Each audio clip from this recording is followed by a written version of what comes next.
Na hizi ni taarifa za sasa hivi kuhusiana na Dimitar Pantev ambaye huyu alikuwa sasa tunaweza kusema hivyo alikuwa kocha wa Gaborone ambaye anahusishwa na kujiunga na klabu ya wekundu wa Msimbazi pale Simba Bwana Lunyas.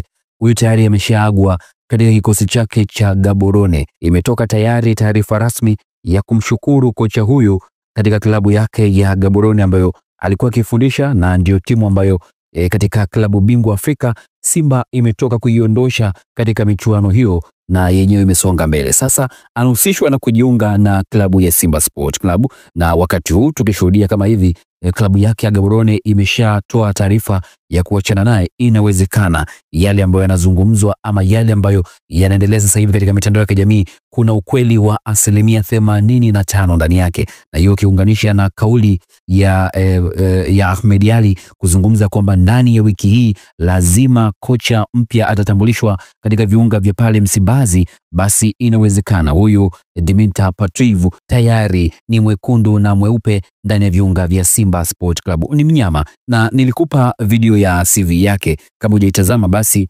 angalia hapo kwenye description kwa chini, nimekuwekea link yake, ama pia kuna kabutton haka kama tokea kwa juu, ukikabonyeza hako kana kupeleka moja kwa moja katika hiyo video kwenda kutazama sasa CV yake ipoje huyu kocha. Lakini pia hata mwisho wa video hii utaona pale CV ya huyu kocha nimekuwekea, ukaisikiliza vizuri kabisa CV ya huyu kocha ambaye amepita katika timu mbalimbali za hapa Afrika. Alitoka katika nchi yake ya Bulgaria, akaanzia hapa katika timu ya Victoria kwa timu ya vijana, akapanda mpaka kwenda kuifundisha Gaborone na kuichukulisha ubingwa na kuja kuingia nayo katika ligi ya mabingwa Afrika. Kwa hiyo kote huko nimekupitisha, ukisikiliza vizuri kabisa kwenye hiyo video basi utapata kuweza kujua CV ya huyu kocha ambaye anahusishwa kwa 85%, naweza ngasema hivyo, ya kujiunga na klabu ya Simba kuja kukinoa. Unaweza kuangusha hapo comment yako, na pia katika video inayofuata tukaruka nayo. Usisahau kusubscribe na kuruhusu notification hapa Chikao Media.